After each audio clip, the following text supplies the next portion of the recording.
Hello everyone, আমি Emdadul. Welcome to our channel. Maha Kumbh না মৃত্যকুম্ভ?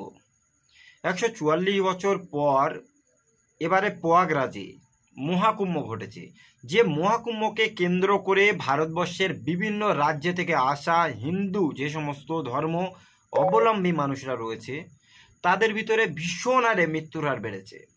বিশেষ করে আমরা দেখেছি এই মহাকুম্ভেতে যারা স্নান করতে গেছিল সেখানে একই পথ দিয়ে যাওয়া এবং একই পথে আসার জন্য এক জায়গায় প্রায় 100 মানুষের মৃত্যু ঘটেছে। সেই সাথে সাথে হাজার ডেরেক মানুষ সেই সময়ে অসুস্থ হয়ে পড়ে, তাদেরকে হাসপাতালে নিয়ে যাওয়া হয়।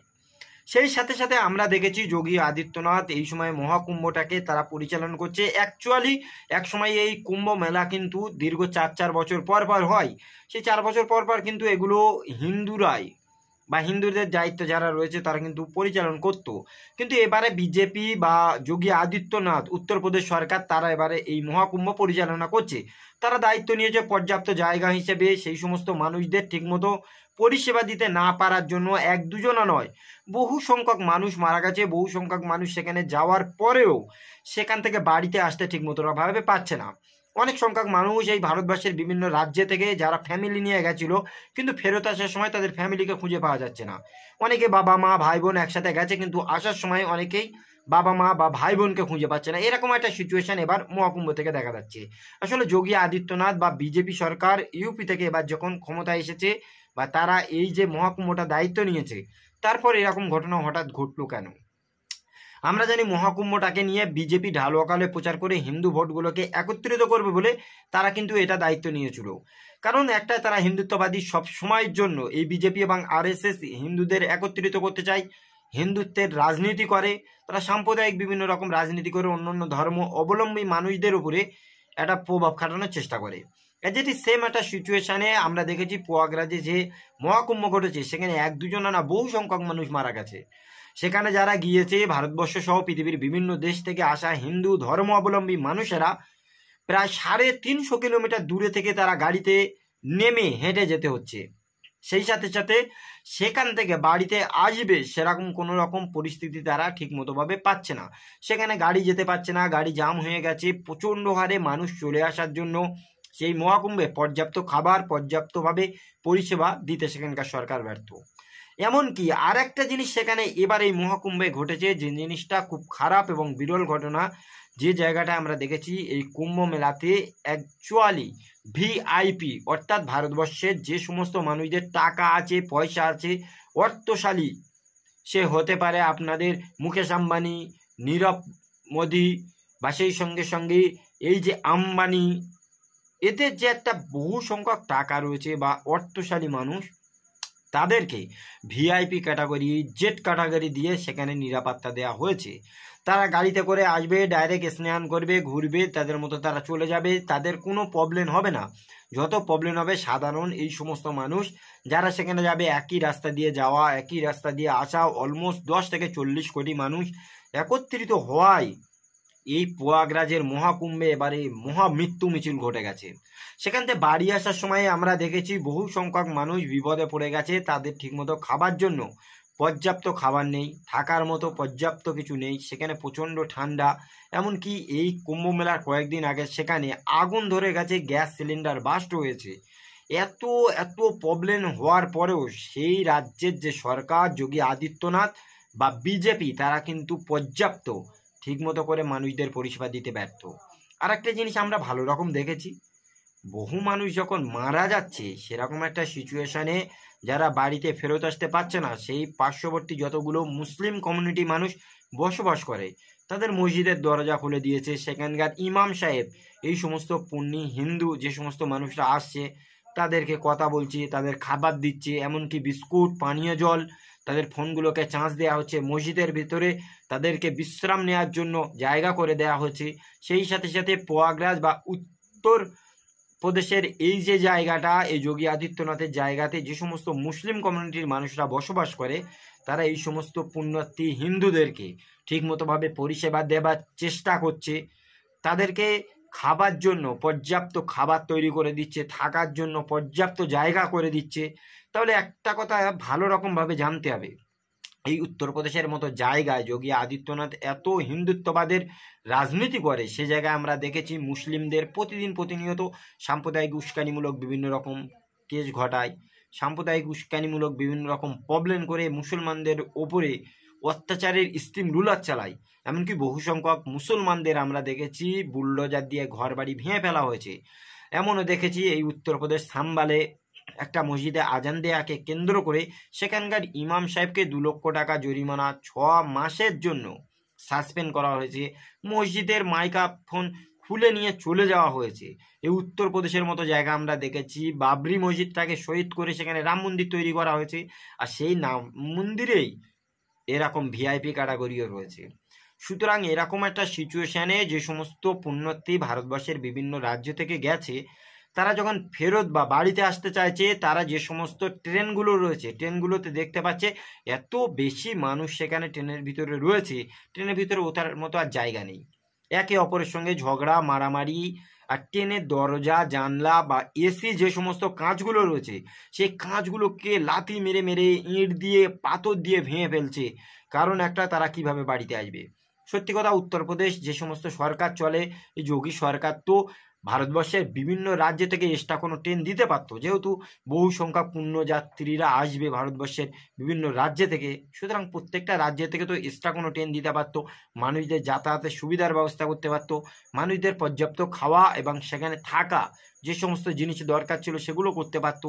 কিন্তু যোগী আদিত্যনাথ এই সমস্ত কোনো কিছু না করে কেবলমাত্র মানুষরা এত প্রবলেম ক্রিয়েট হওয়ার পরেও সরকার এখনো চুপ। সেই সঙ্গে সঙ্গে আপনি দেখুন দিল্লির মতো জায়গা, প্ল্যাটফর্মের ওপরে ট্রেনে উঠতে গিয়ে অলমোস্ট 18 জন মানুষ মারা গেছে।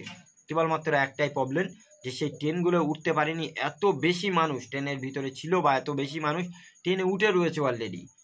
আসলে সত্যি কথা বলতে দেখুন, মানুষদের এই যে জীবন চলে যাওয়া, মানুষরা যে মারা যাওয়া, এগুলো নিয়েও কিছু সংখ্যক রাজনৈতিক দল তারা কিন্তু রাজনৈতিকভাবে রুটি ছেঁকতে চাইছে। কেউ কেউ মহাকুম্ভটাকে যোগী আদিত্যনাথ বা বিজেপিদের দায়ভার চাপিয়ে দিতে চাইছে, আবার কোনো কোনো রাজনৈতিক দল দেখেছি এই বিষয়টা নিয়ে সোচ্চার হচ্ছে। সত্যি কথা বলতে দেখুন, আজকের যে জিনিসটা এই মহাকুম্ভে ঘটেছে, অলমোস্ট 2 থেকে 250 মানুষ মারা যাওয়া, 2-2.5 হাজার মানুষ এই সময় হাসপাতালে ভর্তি হওয়া, বা ভারতবর্ষের বিভিন্ন রাজ্যে যে সমস্ত ট্রেনগুলো এই মহাকুম্ভের দিকে আসছে, এই ট্রেনগুলোতে যেভাবে অরাজকতা চলছে, ট্রেনগুলোকে যেভাবে ভাঙচুর করা হচ্ছে, এই সমস্ত মানুষদেরকে আপনারা কি বলবেন বলুন। আমি মানছি যে তারা পুণ্যযাত্রী, তারা যেতে চাইছে মহাকুম্ভে, কিন্তু তারপরেও সরকারি যে প্রপার্টি, এই ভারতবর্ষের রেল বা ট্রেনগুলো, এসি বগিগুলো, এর যে কাঁচগুলো, যে দরজাগুলোকে ভাঙা হচ্ছে, ট্রেনগুলোতে পাথর মারা হচ্ছে, বহু সংখ্যক মানুষ যারা ট্রেনের ভিতরে রয়েছে পাথর ছোড়ার পরে আমরা দেখেছি তারা ইনজিওর হচ্ছে। এতগুলো প্রবলেমের পরেও এই ভারত সরকার বা যোগী আদিত্যনাথ কোনো ভূমিকা এখনো পর্যন্ত পালন করতে চাইছে না কেন? সেই সাথে সাথে আরেকটা জিনিস আমরা ভালো রকম দেখেছি, ভারতবর্ষের ভিতরে সবথেকে বড় একটা রেল স্টেশন যেটাকে আমরা জানি দিল্লি বা নয়াদিল্লি থেকে, এই নয়াদিল্লি থেকে মহাকুম্ভে যে ট্রেনগুলো আসছিল, সেইখানে ট্রেন প্রচণ্ড ভিড় থাকায় মানুষ সেই ট্রেনের ভিতরে না উঠতে পারায় তারা কিন্তু সেখানে ঝগড়া মারামারি বা পদপিষ্ট হয়ে সেখানেও মানুষ মারা যাচ্ছে। তাহলে এত বড় একটা অনুষ্ঠান, এত 144 বছর ধরে এই মহাকুম্ভ, তাহলে 144 বছর পরে যদি এই মহাকুম্ভ হয়, তাহলে সেরকম তো পর্যাপ্ত পরিমাণের বন্দোবস্ত বা পর্যাপ্ত পরিমাণের গাড়ি ট্রেন এরকম তো দেওয়ার চেষ্টা করতে হতো। কিন্তু এতগুলো ফল্ট রাখার পরেও কিভাবে যোগী আদিত্যনাথ বা বিজেপি তারা এই সমস্ত জিনিসগুলো নিয়ে রাজনৈতিকভাবে তারা একটা রুটি ছেঁকার চেষ্টা করছে। আমরা দেখেছি অন্য অন্য যে সমস্ত রাজ্য থেকে বা পৃথিবীর বিভিন্ন দেশ থেকে যে হিন্দু ধর্ম অবলম্বী মানুষরা এই মহাকুম্ভে এসেছে, তাদের ফ্যামিলির সাথে এসেছিল, কিন্তু বাড়িতে যাওয়ার সময় অনেকে তাদের বাবাকে খুঁজে পাচ্ছে না, মারা গেছে, অনেকেই তার মা মারা গেছে, সকলে বাড়িতে এসে ভীষণ ভারাক্রান্ত। আমাদের এই পশ্চিমবাংলায় বহু সংখ্যক দেখেছি তারা বাড়িতে আসার পরে যোগী আদিত্যনাথ বা বিজেপি সরকারের উপরে দুষছে যে আমরা বাবা মা ভাই বোন সব একত্রিতভাবে আমরা গিয়েছিলাম এই মহাকুম্ভে পুণ্যস্নান করার জন্য, কিন্তু সেখান থেকে ফেরত আসার সময় আমার বাবা মা বা ভাই বোনকে আমরা খুঁজে পাচ্ছি না, কেউ কেউ মারাও গেছে।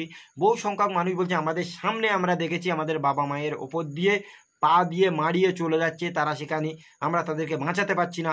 পুলিশগুলোকে যখন তারা বলছি, পুলিশগুলো বলছে আমরাও কি করব, এতগুলো মানুষ চলে এসেছে, আমাদের তো পর্যাপ্ত সেরকম সেফটি কিছু করার চেষ্টা করিনি।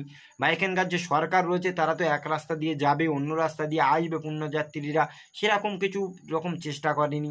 সেই সাথে সাথে ভিআইপি ক্যাটাগরি দিয়ে ভিআইপিদের জন্য সমস্ত রকম বন্দোবস্ত, পুলিশ প্রশাসন তাদেরকে সুন্দরভাবে নিয়ে যাবে, সুন্দরভাবে দিয়ে যাবে, এরকম কিছু করেছে। কিন্তু সাধারণ এই পুণ্যযাত্রীদের কোনো রকম ভিআইপি ক্যাটাগরি না থাকার জন্য বহু সংখ্যক মানুষ মারা গেছে। এরপরেও কিসের জন্য ট্রেনগুলোকে ভাঙচুর করা হচ্ছে, কিসের জন্য যোগী আদিত্যনাথ বা হিন্দুত্ব রাজনীতি, যারা সাম্প্রদায়িকভাবে রাজনীতি করে, মুসলিমদেরকে খারাপ চোখে দেখে, তাদেরকে আজকের সেই সাহায্য এবং সহযোগিতা, এই যে মহাকুম্ভ, সেই জায়গাতে আমরা দেখছি মুসলিমরা দিচ্ছে, তাদের মসজিদগুলোর দরজা খুলে দিয়ে সেখানে থাকতে দিচ্ছে। সেই সমস্ত মুসলিমরা যারা এই পুণ্যযাত্রীরা হিন্দুরা এসেছে তাদের খাবার দিচ্ছে, তাদের বাড়িতে থাকতে দিচ্ছে, তাদেরকে পুরোপুরি রকম পরিষেবা দিচ্ছে, মেডিকেল করে দিচ্ছে, তাদের প্রবলেমগুলোকে সলভ করছে। তাহলে একটা জিনিস এই সময় বুঝতে হবে, যোগী আদিত্যনাথ বা বিজেপি সরকার যেখানে হিন্দু এবং মুসলিমদের ভিতরে একটা ডিভাইডেশন করার চেষ্টা করে দীর্ঘদিন ধরে, যেভাবে হোক ছলে বলে কলে কৌশলে তাদের যদি ডিভাইডেশন করতে পারে তারা একটা ভোট হাসিল করতে পারবে। কিন্তু সে জায়গায় আজকের আমরা কি দেখতে পেয়েছি, এই মহাকুম্ভকে কেন্দ্র করে হিন্দু এবং মুসলমানের ভিতরে একটা ভ্রাতৃত্ব বোধ, সে জায়গায় একটা সম্প্রীতি দেখা দিয়েছে। আজকের হিন্দুরা যখন প্রবলেম করছে, মুসলমানরা তাদের পাশে এসে দাঁড়াচ্ছে। সুতরাং এরকম একটা সিচুয়েশনের পরেও যোগী আদিত্যনাথের সরকার বা ভারতবর্ষের সরকার পুরোপুরিভাবে কোনো রকম দায় নেয় না।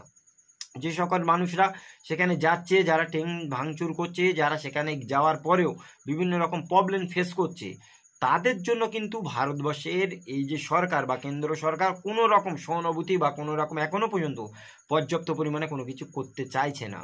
সুতরাং এরকম একটা সিচুয়েশনে সত্যি সত্যি রাজনৈতিকভাবে মহাকুম্ভটা হওয়া দরকার না হিন্দু যারা পরিচালনা করতো দীর্ঘদিন ধরে, সেই হিন্দু ধর্মের অবলম্বনকারী যে সমস্ত মানুষরা বা যারা দায়িত্ব নিয়ে করতো তাদের কাছে দেওয়াটাই ভালো। যদি রাজনৈতিকভাবে একটা কুম্ভ মেলা পরিচালনা হয় তাহলে আমার মনে হয় কোনো দিন সেটা কিন্তু সুষ্ঠুভাবে হবে না। কারণ তারা যখন রাজনৈতিকভাবে একটা ধর্মের ভিতরে রাজনীতি নিয়ে চলে আসবে, সে জায়গাটা ক্রেডিট নেওয়ার জন্য, তাদের ভোটটাকে হাসিল করার জন্য, হিন্দুদের ভোটগুলোকে একত্রিত করার জন্য তারা একরকমভাবে একটা চেষ্টা করবে, তারা কখনো মানুষদের প্রবলেমগুলো নিয়ে সলভ করবে না। সুতরাং হিন্দু যে সমস্ত মানুষরা দীর্ঘদিন ধরে এই মহাকুম্ভ পরিচালন করে, তারা যদি এই সময় পরিচালন করতো তাহলে কিন্তু হিন্দুদের এতগুলো প্রবলেম ফেস করতে হতো না। সুতরাং আপনারা এ সম্পর্কে কি মনে করেন, যে মহাকুম্ভটা বিজেপি আরএসএস এদের দ্বারা পরিচালিত হওয়া ভালো, না মহাকুম্ভটা হিন্দু ধর্ম অবলম্বনকারী মানুষদের থেকে পরিচালনা হওয়া ভালো? অবশ্যই আপনারা আপনাদের মূল্যবান মতামত কমেন্টে জানাবেন। আজকের এই ভিডিওটি এই পর্যন্তই, দেখা হবে অন্য কোনো দিন অন্য কোনো টপিকে। সকলে ভালো থাকুন, সুস্থ থাকুন, থ্যাংক ইউ।